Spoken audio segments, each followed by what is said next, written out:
ಆತ್ಮೀಯ ಸ್ನೇಹಿತರೆಲ್ಲರಿಗೂ ಸ್ವಾಗತ. ಸ್ನೇಹಿತರೆ, ಇವತ್ತು ನಾವು KSOU ಕರ್ನಾಟಕ ರಾಜ್ಯ ಮುಕ್ತ ವಿಶ್ವವಿದ್ಯಾಲಯ ಇದರ 2022-2023 ಸಾಲಿನಲ್ಲಿ ಇವಾಗ ಜನವರಿ ಸೈಕಲ್ ಮತ್ತು ಜುಲೈ ಸೈಕಲ್ನ 2ನೇ ಸೆಮಿಸ್ಟರ್ ಪರೀಕ್ಷೆಗಳ ಅಸೈನ್ಮೆಂಟನ್ನು ಅಪ್ಲೋಡ್ ಮಾಡಲಿಕ್ಕೆ ಹೇಳಿದ್ದಾರೆ. ಸೊ ಈ ಅಸೈನ್ಮೆಂಟ್ನ ಯಾವ ರೀತಿ ಬರೆಯಬೇಕು, ನಂತರ ಯಾವ ರೀತಿ ಅಪ್ಲೋಡ್ ಮಾಡಬೇಕು ಎಂಬುದನ್ನು ನಾನು ಇಂದು ಈ ವಿಡಿಯೋದಲ್ಲಿ ನಿಮಗೆ ತಿಳಿಸಿಕೊಡಲಿದ್ದೇನೆ. ಸ್ನೇಹಿತರೆ, ನಾವು ಮೊದಲನೇದಾಗಿ ನಾವು ಸ್ಟೂಡೆಂಟ್ ಪೋರ್ಟಲ್ ಆ್ಯಪ್ನ ನಾವು ಗೂಗಲ್ ಪ್ಲೇಸ್ಟೋರ್ದಿಂದ ಡೌನ್ಲೋಡ್ ಮಾಡ್ಕೋಬೇಕು ಸ್ನೇಹಿತರೆ. ಸೊ ಯಾವ ರೀತಿ ಡೌನ್ಲೋಡ್ ಮಾಡ್ಕೋಬೇಕಂತ ತೋರಿಸ್ತೀನಿ ನೋಡಿ ಸ್ನೇಹಿತರೆ. ಒಂದು ಸೆಕೆಂಡ್, ನೋಡಿ KSOU ಅಕಾಡೆಮಿಕ್ ಆ್ಯಪ್ ಅಂಥೇಳಿ ನಿಮಗೆ ಗೂಗಲ್ ಪ್ಲೇಸ್ಟೋರಲ್ಲಿ ಸಿಗುತ್ತೆ. ಒಂದು ಸೆಕೆಂಡ್ ಸ್ನೇಹಿತರೆ, ಇದು ನೋಡಿ ಈ ಆ್ಯಪು KSOU ಅಕಾಡೆಮಿಕ್ ಆ್ಯಪ್ ಅಂಥೇಳಿ ಇದು ಗೂಗಲ್ ಪ್ಲೇಸ್ಟೋರಲ್ಲಿ ಸಿಗುತ್ತೆ. ಸೊ ಇದು ಆ್ಯಪ್ನ ನೀವು ಮೊದಲನೇದಾಗಿ ನಿಮ್ಮ ಫೋನ್ ನಂಬರ್ ಅನ್ನು ಹಾಕಿಬಿಟ್ಟು ನಾವೇನು ಮಾಡಬೇಕು ಸ್ನೇಹಿತರೆ, ನಮ್ಮ ಫೋನ್ ನಂಬರ್ ಹಾಕಿ ನಾವು ಈ ಆ್ಯಪ್ಗೆ ಲಾಗಿನ್ ಆಗಬೇಕು. ಸೊ ಅದು ಆವಾಗ ಆಟೋಮೆಟಿಕಲಿ ಲಾಗಿನ್ ಆಗಿ ನಮ್ಮ ಡೀಟೇಲ್ಸ್ ಎಲ್ಲ ತೋರಿಸುತ್ತೆ. ನಂತರದಲ್ಲಿ ನೀವು ಯಾವ ಸೆಮಿಸ್ಟರ್ ಅಂಥೇಳಿ ಹಾಕಬೇಕು. ನಂತರ ಯಾವ ಸೆಮಿಸ್ಟರ್ ನೋಡಿ, ಯಾವ ಸೆಮಿಸ್ಟರು, ಇಮೇಲ್ ಐ ಡಿ ಅವೆಲ್ಲ ಹಾಕಿಬಿಟ್ಟು ಅದು ಆಟೋಮೆಟಿಕಲಿ ತಗೊಳ್ಳುತ್ತೆ. ನಿಮ್ಮ ಹೆಸರು ಮತ್ತು ನೀವು ಯಾವುದು ಅಂಥೇಳಿ ನಿಮ್ಮ ನಂಬರ್ ಹಾಕಿದರೆ ಸಾಕು. ಸೊ ನಂತರ ಸ್ನೇಹಿತರೆ, ನಾವು ಮೊದಲನೇದಾಗಿ ಅಸೈನ್ಮೆಂಟ್ ಅಂತ ಹೇಳಿದೆಯಲ್ಲ, ಇದು ಫಸ್ಟ್ನೇದು, ಅದನ್ನು ಓಪನ್ ಮಾಡ್ಕೋಬೇಕು. ಓಪನ್ ಮಾಡಿಬಿಟ್ಟು ಸ್ನೇಹಿತರೆ, ನಂತರ ನಮಗೆ ನಮ್ಮ ಸಬ್ಜೆಕ್ಟ್ಸ್ಗಳು ಯಾವ್ಯಾವಿದೆ ಅಂಥೇಳಿ ಎಲ್ಲ ಸಬ್ಜೆಕ್ಟ್ಸ್ ತೋರಿಸುತ್ತೆ ನಮಗೆ. ಸೊ ಹಾಗಾಗಿ ನಂದು ನೋಡಿ ಸಬ್ಜೆಕ್ಟ್ಸ್ ಬಂದುಬಿಟ್ಟು ಒಂದು ರಿಸರ್ಚ್ ಮೆಥಡಾಲಜಿ ಅಂತ ಹೇಳಿ ನಂದು ಒಂದು ಸಬ್ಜೆಕ್ಟ್ ಇದೆ. ಸೊ ನಂದು ಆ ಸಬ್ಜೆಕ್ಟ್ ಇದೆ, ನಂದು ರಿಸರ್ಚ್ ಮೆಥಡಾಲಜಿ. ಇದು ರಿಸರ್ಚ್ ಮೆಥಡಾಲಜಿ ಸ್ನೇಹಿತರೆ, ನಂದು ರಿಸರ್ಚ್ ಮೆಥಡಾಲಜಿ. ನಂತರ ಬಂದುಬಿಟ್ಟು ಮ್ಯಾಕ್ರೋ ಎಕನಾಮಿಕ್ಸ್ ಅಂಥೇಳಿ ಒಂದು. ನಂತರ ಬಂತು ಕನ್ನಡ ಪ್ರಾಚೀನ ಕನ್ನಡ ಸಾಹಿತ್ಯ. ಇದು ಬಂದುಬಿಟ್ಟು ನಂದು ಇದು ಸ್ನೇಹಿತರೆ, ಏನಪ್ಪ ಅಂತ ಹೇಳಿದರೆ ಎಲೆಕ್ಟಿವ್ ಸಬ್ಜೆಕ್ಟು. ನಂತರ ಇಂಡಿಯನ್ ಎಕನಾಮಿ ಅಂತ ಹೇಳಿಬಿಟ್ಟು. ಸೊ ನಂತರದಲ್ಲಿ ಸ್ನೇಹಿತರೆ ಮನಿ ಆ್ಯಂಡ್ ಬ್ಯಾಂಕಿಂಗ್ ಅಂತೇಳಿ. ಸೊ 5 ಬಂದುಬಿಟ್ಟು ನಮ್ಮ ಸೆಮಿಸ್ಟರ್ ಸಬ್ಜೆಕ್ಟ್ಗಳು ಇರ್ತದೆ. ಒಂದು ಬಂದುಬಿಟ್ಟು ಏನಪ್ಪ ಅಂತ ಹೇಳಿದರೆ ಅದು ಇದು ಎಲೆಕ್ಟಿವ್ ಸಬ್ಜೆಕ್ಟ್ ಅಂತ ಇರುತ್ತೆ. ಅದು 50 ಮಾರ್ಕ್ಸಿಗೆ ಇರುತ್ತೆ. ಅದಕ್ಕೆ ಕೂಡ ಇಂಟರ್ನಲ್ ಬರೀಬೇಕು, 10 ಮಾರ್ಕ್ಸ್ ಇರುತ್ತೆ. ಸೊ ಇವಾಗ ನೋಡಿ ಸ್ನೇಹಿತರೆ, ಇವಾಗ ನಾವು ಏನೋ ಓಪನ್ ಮಾಡ್ತಾಯಿದ್ದೀವಿ. ಸೊ ಓಪನ್ ಮಾಡ್ತಾಯಿದ್ದೀವಿ. ಇಲ್ಲಿ ಓಪನ್ ಮಾಡಿದ ತಕ್ಷಣ ನೋಡಿ ಸ್ನೇಹಿತರೆ, ನಮಗೆ ಸಬ್ಮಿಟೆಡ್ ಅಂತ ತೋರಿಸಿದೆ. ಸೊ ಇಟ್ಸ್ ಮೀನ್ಸ್ ನಾನು ಆಲ್ರೆಡಿ ಏನು ಮಾಡಿದ್ದೀನಪ್ಪ ಅಂದರೆ ಸಬ್ಮಿಟ್ ಮಾಡಿದ್ದೀನಿ ಸ್ನೇಹಿತರೆ. ನಾನು ಅಸೈನ್ಮೆಂಟ್ನ ನಾನು ಏನು ಮಾಡಿದ್ದೀನಿ, ಸಬ್ಮಿಟ್ ಮಾಡಿಬಿಟ್ಟಿದ್ದೀನಿ. ಸೊ ನೀವು ಯಾವ ಥರ ಸಬ್ಮಿಟ್ ಮಾಡಬೇಕಂತ ಬಂದರೆ ಸ್ನೇಹಿತರೆ, ಇವಾಗ ನಾನು ತೋರಿಸ್ತಾ ಇದ್ದೀನಿ ನೋಡಿ. ಇದನ್ನು ಓಪನ್ ಮಾಡ್ಕೋಬೇಕು. ಇಲ್ಲಿ ಓಪನ್ ಮಾಡಿ ಸ್ನೇಹಿತರೆ, ಮೊದಲನೇದಾಗಿ ಈ ಇನ್ಸ್ಟ್ರಕ್ಷನ್ನ ಕ್ಲೀನಾಗಿ ಓದ್ಕೊಳ್ಳಿ. ಒಂದು 2-3 ನಿಮಿಷ ಆಗಲಿ. ಈ ಇನ್ಸ್ಟ್ರಕ್ಷನ್ಸ್ ಇದಾವಲ್ಲ, ಇವನ್ನ ಚೆನ್ನಾಗಿ ಓದ್ಕೋಬೇಕು ನಾವು. ಇನ್ಸ್ಟ್ರಕ್ಷನ್ಸ್ಗಳನ್ನು ರೀಡ್ ಬಿಫೋರ್ ಯುವರ್ ಆನ್ಸರ್ಸ್ ಅಂತ ಹೇಳಿದ್ದಾರೆ.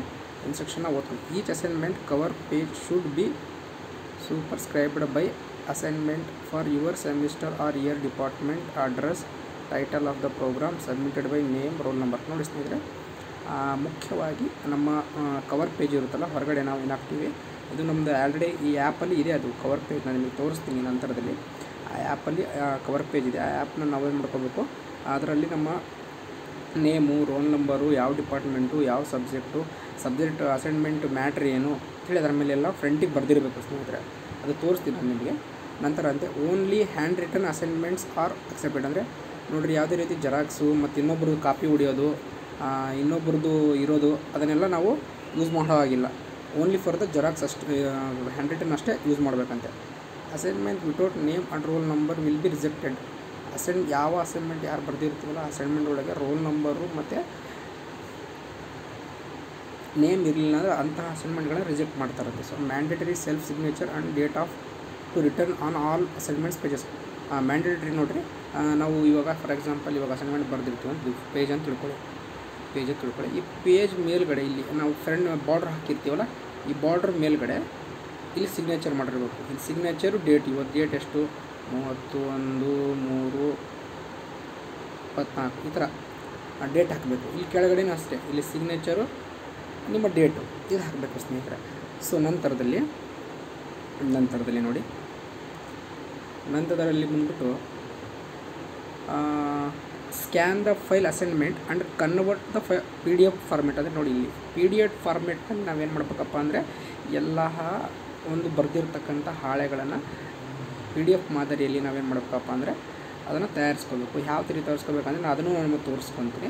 ಅದು ಕ್ಯಾಮ್ ಸ್ಕ್ಯಾನರ್ ಅಂತ ಸಿಗುತ್ತೆ ಪ್ಲೇಸ್ಟೋರಲ್ಲಿ. ಆ ಕ್ಯಾಮ್ ಸ್ಕ್ಯಾನರಲ್ಲಿ ಹೋಗಿಬಿಟ್ಟು ನಾವೆಲ್ಲ ಫೋಟೋಗಳನ್ನು ಹೊಡೆದ್ಬಿಟ್ಟು ಅದರಲ್ಲಿ PDF ಮಾಡೋದು ಬರುತ್ತೆ. PDF ಮಾಡಿ ಸೇವ್ ಮಾಡ್ಕೋಬೇಕು. ಅದ ನಂತರ ನಾವು ಅದನ್ನು ಅಪ್ಲೋಡ್ ಮಾಡೋಕ್ಕೆ ನಮಗೆ ಈಸಿ ಆಗುತ್ತೆ. Candidate should write the assignment separately for all subjects. ಅಂದರೆ ಎಲ್ಲ ಅಸೈನ್ಮೆಂಟ್ಗಳನ್ನು ಬೇರೆ ಬೇರೆ ಬರೀಬೇಕು ಸ್ನೇಹಿತರೆ. ಎಲ್ಲದನ್ನು ಒಂದರಲ್ಲೇ ಬರೆಯೋದಲ್ಲ, ಬೇರೆ ಬೇರೆ ಪೇಜಸಲ್ಲಿ ಬೇರೆ ಬೇರೆ ಸಪ್ರೇಟ್ ಕವರ್ ಪೇಜಸ್ಗಳನ್ನು ಹಾಕಬೇಕಾಗುತ್ತೆ.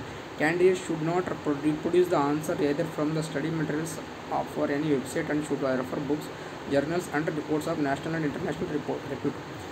ವಿದ್ಯಾರ್ಥಿಗಳು ಈ ಅಸೈನ್ಮೆಂಟ್ ಬರೀಬೇಕಾದ್ರೆ ಆನ್ಸರೇಟಿಂಗ್ from the study materials or from the websites and should refer books, journals, report national. ಅಂದರೆ ಶುಡ್ ಅಂದರೆ ಇವ್ರು ಏನು ಹೇಳಿದಾರಪ್ಪ ಅಂದರೆ ನೋಡಿರಿ ಇಲ್ಲಿ ಕ್ಯಾಂಡಿಡೇಟು ಯಾವುದೇ ಕಾರಣಕ್ಕೂ ರೀಪ್ರೊಡ್ಯೂಸ್ ಅಂದರೆ ಅದರಲ್ಲಿ ಯಾವ ರೀತಿ ಇರುತ್ತೋ ಅದೇ ರೀತಿ ಬರೀಬಾರ್ದು ಅಂತ ಹೇಳಿದ್ದಾರೆ. ಅಂದರೆ ನಮ್ಮದು ಒಂದು ಸ್ವಂತಿಕೆಯಿಂದ ಬರೀಬೇಕು. ಫಾರ್ ಎಕ್ಸಾಂಪಲ್ ಸ್ಟಡಿ ಮೆಟೀರಿಯಲ್ಸ್ ಎಲ್ಲ ಓದ್ರಿ, ವೆಬ್ಸೈಟ್ಸ್ಗಳನ್ನು ಓದ್ರಿ, ನಂತರ ಬಂದುಬಿಟ್ಟು ನ್ಯಾಷನಲ್ಲು ಇಂಟರ್ನ್ಯಾಷನಲ್ ರಿಪೋರ್ಟ್ಸ್ಗಳನ್ನೆಲ್ಲ ಓದ್ರಿ, ಜರ್ನಲ್ಸು, ಬುಕ್ಸು, ಪೇಪರ್ ಎಲ್ಲ ಓದ್ಬಿಟ್ಟು ನೀವೇ ಓನಾಗಿ ಒಂದು ಆನ್ಸರ್ಗಳನ್ನು ತಯಾರು ಮಾಡಿ ಬರೀಬೇಕಂತ ಹೇಳಿದ್ದಾರೆ ಅವರು. ಸೊ UPSC ಮಾದರಿಯಲ್ಲಿ ಬರೀಬೇಕು ನೀವು ಆನ್ಸರ್ನ. ಹೆಂಗಪ್ಪ ಅಂದರೆ ನಮ್ಮದೇ ಓನಾಗಿರ್ತಕ್ಕಂಥ ಆನ್ಸರ್ ತಯಾರು ಮಾಡಬೇಕು. So your assignment should be uploaded in the KSU academic platform. ನಾನು ಹೇಳಿದಲ್ಲ, ಇದು ಆ್ಯಪಲ್ಲಿ ನಾವು ಅಪ್ಲೋಡ್ ಮಾಡಬೇಕಾಗಿರುತ್ತೆ. The assignments portal will not allow students to submit assignment after deadline date, not further extensions is allowed. ಅಂದರೆ ನೋಡಿರಿ ಸ್ನೇಹಿತರೆ, ಲಾಸ್ಟ್ ಡೇಟ್ ಆಯ್ತಪ್ಪ ಅಂತ ಹೇಳಿದರೆ ಅಸೈನ್ಮೆಂಟಿಗೆ ಮತ್ತೊಮ್ಮೆ ನಿಮಗೆ ಅಸೈನ್ಮೆಂಟ್ ಸಬ್ಮಿಟ್ ಮಾಡಲಿಕ್ಕೆ ಅದು ತೊಗೊಂಡಿಲ್ಲ ಅಂದರೆ ನೀವು ನಾವೇ ಹೊಣೆಗಾರರಾಗಿರ್ತೀವಂತೆ. Do not submit the hard copy. ಯಾವುದೇ ಕಾರಣಕ್ಕೂ ಹಾರ್ಡ್ ಕಾಪಿನ ಯೂನಿವರ್ಸಿಟಿಗೆ ಕಳಿಸ್ಬಾರ್ದಂತೆ. ಆ್ಯಪಲ್ಲಿ ಇದು ಮಾಡಲಿದ್ದಾರೆ, ಇದು ಹೆಲ್ಪ್ಲೈನ್ ನಂಬರು. ಸೊ ಇವಾಗ ಇಷ್ಟು ನಾವು ಇನ್ಸ್ಟ್ರಕ್ಷನ್ ಗೊತ್ತಾಯಿದೆ ಯಾವ ಥರ ಬರೀಬೇಕಂತೇಳಿ. ನಂತರ ಬಂದುಬಿಟ್ಟು ಸ್ನೇಹಿತರೆ ಅತಿ ಮುಖ್ಯವಾಗಿ ಏನಪ್ಪ ಅಂತ ಹೇಳಿದರೆ ಕ್ವಶನ್ಸ್ಗಳು ಯಾವ ಥರ ಇದ್ದಾವೆ ಅಂಥೇಳಿ, ಸ್ಟೇಜ್ ಕ್ವಶನ್ಸ್ಗಳು ಯಾವ ಥರ ಇದ್ದಾವೆ ಅಂತ ನೋಡೋಣ ಸ್ನೇಹಿತರೆ. ನೋಡಿ ಇಲ್ಲಿ ಅತಿ ಮುಖ್ಯವಾಗಿ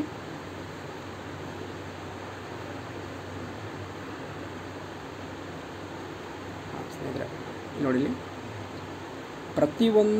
ಪ್ರತಿಯೊಂದು ಸಬ್ಜೆಕ್ಟಿಗೂ ಎಷ್ಟಪ್ಪ ಅಂತ ಹೇಳಿದರೆ 20 ಮಾರ್ಕ್ಸ್ ಇರ್ತದೆ. ಈಚ್ ಕ್ವಶನ್ಸ್ ಬಂದುಬಿಟ್ಟು 10 ಮಾರ್ಕ್ಸ್ ಇರ್ತದೆ.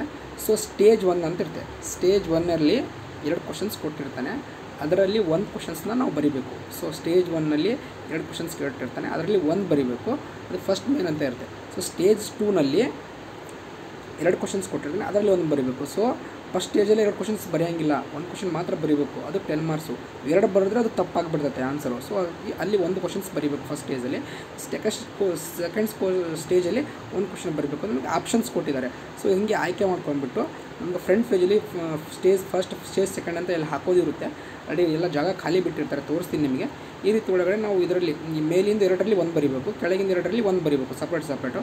ಮಿನಿಮಮ್ ಎಷ್ಟು ಪೇಜ್ ಬರೀಬೇಕಂದ್ರೆ ಮಿನಿಮಮ್ 8ರಿಂದ 10 ಪೇಜು, 15 ಪೇಜ್ ಮಟ್ಟ ಬರಿಬೋದು. ಮಿನಿಮಮ್ 10 ಪೇಜ್ ಆದರೂ ಬರೀಲೇಬೇಕು. ಯಾಕಂದರೆ ಸ್ನೇಹಿತರೆ ಏನಪ್ಪ ಅಂತೇಳಿದರೆ ನಮಗೆ ಥಿಯರಿ ಒಳಗಡೆ ಮಾರ್ಕ್ಸ್ಗಳು ಅಷ್ಟೇ ಬರ್ತಿರ್ತವೆ. ಸೊ ಹಾಗಾಗಿ ನಾವು ಇದರಲ್ಲಿ ನಮಗೆ ಈಸಿಯಾಗಿ ಬರ್ತಕ್ಕಂಥ ಮಾರ್ಕ್ಸ್ಗಳು ನಾವು ಇಲ್ಲೇ ಉತ್ತಮವಾದ ಅಂಕಗಳನ್ನು ಪಡಿಬೇಕು. ಸೊ ಇಷ್ಟು ಕ್ವಶನ್ಸ್ಗಳಿಗೆ ಯಾವ ರೀತಿ ಬರೀಬೇಕು ಅನ್ನೋದಾಯಿತು. ಸೊ ನಂತರದಲ್ಲಿ ಸ್ನೇಹಿತರೆ ನೋಡಿ ಇಲ್ಲಿ ನಂತರದಲ್ಲಿ ಯಾವ ಥರ ಸಬ್ಮಿಟ್ ಮಾಡಬೇಕು, PDF ಎಲ್ಲ ನೀವು ರೆಡಿ ಮಾಡ್ಕೊಂಡ್ಮೇಲೆ ನೀವು ಯಾವ ಸಬ್ಜೆಕ್ಟು ಮತ್ತು ಇಲ್ಲಿ ಡಿಸ್ಕ್ರಿಪ್ಷನ್ಸಲ್ಲಿ ಇದು ಮ್ಯಾಂಡೇಟರಿ ಸಬ್ಜೆಕ್ಟ್ ಹೆಸರು ಹಾಕಲೇಬೇಕು. ನಂದು ರಿಸರ್ಚ್ ಆ್ಯಂಡ್ ಮೆಥಡಾಲಜಿ ಅಂತ ಹೇಳ್ಬಿಟ್ಟು ಸಬ್ಜೆಕ್ಟು, ಒಂದು ರಿಸರ್ಚ್ ಆ್ಯಂಡ್ ಮೆಥಡಾಲಜಿ ಅಂತ ಹೇಳಿಬಿಟ್ಟು ನಾನು ಸಬ್ಜೆಕ್ಟ್ ನೇಮ್ ಹಾಕಿದ್ದೀನಿ. ಸೊ ನಾನು ಇಲ್ಲಿ ಹಾಕಿದ್ದೀನಿ ಸ್ಟೇಜ್ 1 ಸ್ಟೇಜ್ 2 ಎರಡು ಕೂಡ ಅಪ್ಲೋಡ್ ಮಾಡಿದ್ದೀನಿ ಅಂಥೇಳಿ. ಸೊ ನಂದು ಇಲ್ಲಿ ಫೈಲ್ ನೋಡಿ, ಇಲ್ಲಿ ಅಪ್ಲೋಡ್ ಆಗಿದೆ, ನಂದು ಅಪ್ಲೋಡ್ ಮಾಡಿದ್ದೀನಿ ಆಲ್ರೆಡಿ. ಈ ರೀತಿ ಒಳಗೆ ಸ್ನೇಹಿತರೆ ನೀವು ಅಪ್ಲೋಡ್ ಮಾಡಿದ ನಂತರ ನೋಡಿ ಸ್ನೇಹಿತರೆ ಇಲ್ಲಿ ಅಪ್ಡೇಟ್ ಅಂತ ಇರುತ್ತೆ. ಇಲ್ಲಿ ಅಪ್ಡೇಟ್ ಮೇಲೆ ಕೊಟ್ಬಿಟ್ರೆ ಸ್ನೇಹಿತರೆ assignment has been uploaded successfully ಅಂತ ತೋರಿಸುತ್ತೆ ಸ್ನೇಹಿತರೆ. ಇಷ್ಟು ತೋರಿಸಿದರೆ ನೀವು ನಿಮ್ಮ ಅಸೈನ್ಮೆಂಟ್ನ ನೀವು ಇದೇ ರೀತಿ ನಿಮ್ಮದು ಯಾವ ಸಬ್ಜೆಕ್ಟ್ ಇದ್ದಾವೆ ಅದನ್ನು ಬರ್ಕೋಬೇಕು ಮತ್ತು ಸಬ್ಮಿಟ್ ಮಾಡಬೇಕು ಸ್ನೇಹಿತರೆ. ಸೊ ಥ್ಯಾಂಕ್ ಯು ಸ್ನೇಹಿತರೆ.